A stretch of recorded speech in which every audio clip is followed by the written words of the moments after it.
ಮಾನ್ವಿ ಪಟ್ಟಣದ ಪತ್ರಿಕಾ ಭವನದಲ್ಲಿ ಜೆಡಿಎಸ್ ಪಕ್ಷದ ಪರಿಶಿಷ್ಟ ಪಂಗಡದ ಮೋರ್ಚಾ ರಾಜ್ಯಾಧ್ಯಕ್ಷರು ಹಾಗೂ ಮಾಜಿ ಶಾಸಕರಾದ ರಾಜ ವೆಂಕಟಪ್ಪ ನಾಯಕ ಸುದ್ದಿಗಾರರೊಂದಿಗೆ ಮಾತನಾಡಿ ಅಕ್ಟೋಬರ್ 5ರಂದು ಪಟ್ಟಣಕ್ಕೆ ಬರುವ ಮುಖ್ಯಮಂತ್ರಿ ಸಿದ್ದರಾಮಯ್ಯನವರಿಗೆ ಜೆಡಿಎಸ್ ಪಕ್ಷದ ವತಿಯಿಂದ ತಾಲೂಕಿನ ವಿವಿಧ ಹಲವು ಸಮಸ್ಯೆಗಳ ಕುರಿತು ಹಾಗೂ ಅಭಿವೃದ್ಧಿಗಾಗಿ ಕೈಗೊಳ್ಳಬೇಕಾದ ಕಾಮಗಾರಿಗಳ ಬಗ್ಗೆ ಮನವಿ ಸಲ್ಲಿಸಲಾಗುವುದು. ಕಾಂಗ್ರೆಸ್ ಪಕ್ಷ ಅಧಿಕಾರಕ್ಕೆ ಬಂದ ನಂತರ ರಾಜ್ಯದಲ್ಲಿ ಸಂಪೂರ್ಣವಾಗಿ ಆಡಳಿತ ಕುಂಠಿತವಾಗಿದೆ. ತುಂಗಭದ್ರಾ ಜಲಾಶಯದಲ್ಲಿ ನೀರು ಇದ್ದರೂ ಕೂಡ ಈ ಭಾಗದ ಸಚಿವರಾದ ಎನ್ಎಸ್ ಬೋಸರಾಜು ಹಾಗೂ ಶಾಸಕರಾದ ಹಂಪಯ್ಯ ನಾಯಕರವರಿಗೆ ಸಿರವಾರ ಕೊನೆ ಭಾಗದ ರೈತರ ಜಮೀನುಗಳಿಗೆ ನೀರು ಕಾಲುವೆ ಮೂಲಕ ಹರಿಸುವುದಕ್ಕೆ ಆಗದೇ ಇರುವುದರಿಂದ ರೈತರು ಆತ್ಮಹತ್ಯೆ ಮಾಡಿಕೊಳ್ಳುತ್ತಿದ್ದಾರೆ. ನಮ್ಮ ಅವಧಿಯಲ್ಲಿ ರೈತರ ಜಮೀನಿಗೆ ನೀರು ಹರಿಸುವುದಕ್ಕಾಗಿ ತುಂಗಭದ್ರಾ ನದಿಯಲ್ಲಿ ನೀರಿನ ಕೊರತೆಯಾದಾಗ ಭದ್ರಾ ನದಿಯಿಂದ 3 ಟಿಎಂಸಿ ನೀರು ತಂದು ರೈತರಿಗೆ ನೀರು ಹರಿಸಲಾಯಿತು. ತಾಲೂಕಿಗೆ ಕುಡಿಯುವ ನೀರಿಗಾಗಿ ಕೂಡ ಜಲಾಶಯದಿಂದ ನೀರು ತರಲಾಯಿತು. ರೈತರಿಗೆ ಶಾಶ್ವತ ನೀರಾವರಿ ಪರಿಹಾರವಾಗಿ ತುಂಗಭದ್ರಾ ನದಿಗೆ ಯಡಿವಾಳ ಏತ ನೀರಾವರಿ ಯೋಜನೆಗೆ ಅಂದಿನ ಮುಖ್ಯಮಂತ್ರಿಗಳಾದ ಎಚ್.ಡಿ. ಕುಮಾರಸ್ವಾಮಿ ಅವರು ಮಂಜೂರಾತಿ ನೀಡಿ 50 ಕೋಟಿ ಅನುದಾನವನ್ನು ಕೂಡ ಮಂಜೂರು ಮಾಡಿದ್ದರು. ಆದರೆ ನಂತರ ಬಂದ ಬಿಜೆಪಿ ಹಾಗೂ ಕಾಂಗ್ರೆಸ್ ಸರ್ಕಾರಗಳಿಂದ ಸ್ಪಂದನೆ ದೊರೆಯಲೇ ಇಲ್ಲ. ಇಂದು ಯಡಿವಾಳ ಏತ ನೀರಾವರಿ ಯೋಜನೆ ವೆಚ್ಚ 80 ಕೋಟಿಯಾಗಿದ್ದು ಈ ಯೋಜನೆಗೆ ಅನುದಾನ ನೀಡುವಂತೆ ಮುಖ್ಯಮಂತ್ರಿಗಳಿಗೆ ಮನವಿ ಮಾಡಿಕೊಳ್ಳಲಾಗುವುದು. ನೀರಾವರಿ ಇಲಾಖೆಯಲ್ಲಿ ಹೆಚ್ಚಿನ ಹುದ್ದೆಗಳು ಖಾಲಿ ಇರುವುದರಿಂದ ಅನಧಿಕೃತ ನೀರಾವರಿಯನ್ನು ತಡೆಯುವುದಕ್ಕಾಗಿ ನೀರಾವರಿ ಇಲಾಖೆ ಅಧಿಕಾರಿಗಳ ಮೇಲೆ ಹೆಚ್ಚಿನ ಒತ್ತಡವಿದ್ದು ಕೂಡಲೇ ನೀರಾವರಿ ಇಲಾಖೆಗೆ ಅಧಿಕಾರಿಗಳನ್ನು ಹಾಗೂ ಸಿಬ್ಬಂದಿಗಳನ್ನು ನೇಮಕ ಮಾಡಬೇಕು. ತಾಲೂಕಿನ ಸರ್ಕಾರಿ ಶಾಲೆಗಳಲ್ಲಿನ 290 ಶಿಕ್ಷಕರನ್ನು ವರ್ಗಾವಣೆ ಮಾಡಿರುವುದರಿಂದ ತಾಲೂಕಿನಲ್ಲಿ ಶೈಕ್ಷಣಿಕ ಪ್ರಗತಿ ಕುಂಠಿತವಾಗಿದೆ.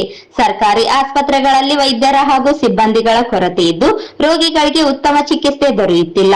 ಪಟ್ಟಣದ ತಾಯಿ ಮತ್ತು ಮಕ್ಕಳ ಆಸ್ಪತ್ರೆಯಲ್ಲಿ ಗುತ್ತಿಗೆ ಆಧಾರಿತವಾಗಿ ನೇಮಕಗೊಂಡಿರುವ ಸಿಬ್ಬಂದಿಗಳಿಗೆ ಸಮರ್ಪಕವಾಗಿ ವೇತನ ನೀಡುತ್ತಿಲ್ಲ. 25 ವರ್ಷಗಳ ಆಡಳಿತ ಅವಧಿಯಲ್ಲಿ ಪಟ್ಟಣಕ್ಕೆ ಮಿನಿ ವಿಧಾನಸೌಧ ನಿರ್ಮಾಣ ಮಾಡಲು ಆಗದೇ ಇರುವುದರಿಂದ ನಮ್ಮ ಅವಧಿಯಲ್ಲಿ 10 ಕೋಟಿ ಅನುದಾನ ತರಲಾಗಿದೆ. ನೀತಿ ಸಂಹಿತೆ ಹಿನ್ನೆಲೆಯಲ್ಲಿ ಮುಂದೂಡಲಾಯಿತು. ಸಿರವಾರ ತಾಲೂಕಿಗೆ ಮಿನಿ ವಿಧಾನಸೌಧ ನಿರ್ಮಾಣವಾಗಬೇಕಿದೆ.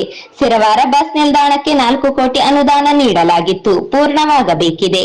ಮಾನ್ವಿ ಪಟ್ಟಣದಲ್ಲಿ ಜನಸಂಖ್ಯೆಗೆ ಅನುಗುಣವಾಗಿ ಉತ್ತಮವಾದ ಮೂಲ ಸೌಲಭ್ಯ ದೊರೆಯುವುದಕ್ಕೆ ಪುರಸಭೆಯನ್ನು ನಗರಸಭೆಯಾಗಿ ಮೇಲ್ದರ್ಜೆಗೇರಿಸಬೇಕಾಗಿದೆ. ಮೇಲಿನ ಎಲ್ಲ ಅಂಶಗಳು ಸೇರಿ ವಿವಿಧ ಬೇಡಿಕೆಗಳ ಕುರಿತು ಪಕ್ಷದ ವತಿಯಿಂದ ಮುಖ್ಯಮಂತ್ರಿಗಳಿಗೆ ಮನವಿ ಸಲ್ಲಿಸಲಾಗುವುದು ಎಂದು ತಿಳಿಸಿದರು. ಸರ್ಕಾರ ಇವತ್ತು ಮಾನ್ಯ ಮುಖ್ಯಮಂತ್ರಿಗಳಾಗಿ ಸಿದ್ದರಾಮಯ್ಯ ಸಾಹೇಬರು ಮಾನ್ವಿ ಪಟ್ಟಣ ನಾವು ಪತ್ರಿಕಾಗೋಷ್ಠಿ ನಡೆಸಿ ಅದನ್ನು ಹೇಳಿದ್ವಿ ಏನು ಸಮಸ್ಯೆಗಳಿದಾವೆ ಅಂತ. ಮುಖ್ಯವಾದ ಸಮಸ್ಯೆ ಅಂದರೆ ಮಾನ್ವಿ ಮತ್ತು ಸಿರವಾರ ಕೆಳಭಾಗದ ಕಾಲುವೆಗಳಿಗೆ ಸಮರ್ಪಕವಾಗಿ ನೀರನ್ನು ಹರಿಸ್ತಕ್ಕಂಥ ಕೆಲಸ ಈ ಒಂದು ಶಾಸಕರಾಗಲಿ ಸಚಿವರಾಗಲಿ ಮಾಡ್ತಾ ಇಲ್ಲ. ಆದಷ್ಟು ಬೇಗನೆ, ಯಾಕಂದರೆ ಅಧಿಕಾರಿಗಳ ಕೊರತೆ, ಅಧಿಕಾರಿಗಳನ್ನು ನೇಮಕ ಮಾಡೋದ್ರ ಮೂಲಕ ಆದಷ್ಟು ಬೇಗನೆ ಈ ಸಮಸ್ಯೆಯನ್ನು ನಿಲ್ಲಿಸ್ತಕ್ಕಂಥ ಕೆಲಸ ಮಾಡಬೇಕು. ಇಲ್ಲಾಂದರೆ ಸರ್ಕಾರಕ್ಕೆ ಕೆಟ್ಟ ಹೆಸರು ಬರ್ತದೆ, ರೈತರು ಸಹ ನಷ್ಟ ಅನುಭವಿಸ್ತಕ್ಕಂಥ ಕೆಲಸ ಆಗ್ತದೆ, ಆರ್ಥಿಕ ತೊಂದರೆ ಅನುಭವಿಸ್ತಾರೆ, ಆಮೇಲೆ ಆತ್ಮಹತ್ಯೆ ದಾರಿ ಹಿಡಿತಕ್ಕಂಥ ಕೆಲಸ ಆಗ್ತದೆ. ದಯವಿಟ್ಟು ಗೊತ್ತಾಗಿ ಡ್ಯಾಮ್ನಲ್ಲಿ ನೀರಿದಾವೆ, ಕಾಲುವೆಯಲ್ಲಿ ನೀರಿದೆ, ನೀವು ನೀರು ಕೊಡೋಕ್ಕಾಗಿಲ್ಲ ಅಂದರೆ ದಯವಿಟ್ಟು ನಾಚಿದ್ದೀವಿ. ದಯವಿಟ್ಟು ತಾವೆಲ್ಲ ಅರ್ಥ ಮಾಡ್ಕೋಬೇಕು. ಇವತ್ತು ನೀರಿದೆ, ನಿಮ್ಮನ್ನು ಜನ ಆಯ್ಕೆ ಮಾಡಿದರೆ ನೀವು ಕೆಳಭಾಗಕ್ಕೆ ಕಾಲುವೆಗಳಿಗೆ ನೀರು ಹರಿಸ್ತಕ್ಕಂಥ ಕೆಲಸ ಮಾಡಿ ರೈತರ ಸಂಕಷ್ಟವನ್ನು ನಿವಾರಣೆ ಮಾಡ್ತಕ್ಕಂಥ ಕೆಲಸ ಮಾಡಬೇಕು ಅಂತೇಳಿ ಈ ಸಂದರ್ಭದಲ್ಲಿ ಒತ್ತಾಯ ಮಾಡ್ತೀವಿ. ಅದ್ರ ಜೊತೆಗೆ ಮಾನ್ವಿಯಲ್ಲಿ ಇರ್ತಕ್ಕಂಥ ಮೂಲಭೂತ ಸಮಸ್ಯೆಗಳು ಏನೇನಿದ್ದಾವೆ ಅವನು ಸಹ ಈಡೇರಿಸ್ತಕ್ಕಂಥ ಕೆಲಸ ಮಾನ್ಯ ಮುಖ್ಯಮಂತ್ರಿಗಳು ಮಾಡಬೇಕು. ಮಾನ್ಯ ಮುಖ್ಯಮಂತ್ರಿಗಳ ಗಮನಕ್ಕೆ ನಾವು ತಾಲೂಕು ಜೆಡಿಎಸ್ ಪಕ್ಷದ ವತಿಯಿಂದ ಮನವಿ ಪತ್ರವನ್ನು ಸಹ ಸಲ್ಲಿಸ್ತಕ್ಕಂಥ ಕೆಲಸ ನಾವು 5ನೇ ತಾರೀಕು ಮಾಡ್ತಾ ಇದ್ದೀವಿ. ಇವತ್ತು ಮಿನಿ ವಿಧಾನಸೌಧ ಇಲ್ಲ, ಭಾಳ ನೋವೇನು ಸಂಗತಿ, ಎಲ್ಲ ಕಡೆ ಇದೆ. ನಾನು ಶಾಸಕನಿದ್ದಾಗ ಜಾಗದ ಸಮಸ್ಯೆಯನ್ನು ಬಗೆಹರಿಸಿ ಮಿನಿ ವಿಧಾನಸೌಧನ ಮಂಜೂರು ಮಾಡಿಸಿ 10 ಕೋಟಿ ರೂಪಾಯಿಗಳನ್ನು ಮಂಜೂರು ಮಾಡಿಸಿ ಟೆಂಡರ್ ಸಹ ಕರೀತಕ್ಕಂಥ ಕೆಲಸ ಆಯಿತು. ಅದಾದಮೇಲೆ ಇವತ್ತು ಅದನ್ನು ಏನಪ್ಪಂದ್ರೆ ಚುನಾವಣೆ ಅದು ಟೆಂಡರನ್ನು ರದ್ದು ಮಾಡತಕ್ಕಂಥ ಕೆಲಸ ಆಗಿದೆ. ದಯವಿಟ್ಟು ಆದಷ್ಟು ಬೇಗನೆ ಮಿನಿ ವಿಧಾನಸೌಧ ಮಂಜೂರು ಮಾಡ್ತಕ್ಕಂಥ ಕೆಲಸ. ಯಾಕಂದರೆ ಮಾನ್ವಿ ಪಟ್ಟಣ ಬೆಳವಣಿಗೆ ಆಗಿದೆ. ಮಾನ್ವಿ ಪಟ್ಟಣ ಇವತ್ತು ಜನಸಂಖ್ಯೆ ಸಾರ್ವಜನಿಕರಿಗೆ ತೊಂದರೆ ಆಗಬಾರ್ದು ಅನ್ನೋ ಉದ್ದೇಶದಿಂದ ಮಿನಿ ವಿಧಾನಸೌಧ ನಿರ್ಮಾಣ ಆಗಲೇಬೇಕಂತ ಹೇಳಿ.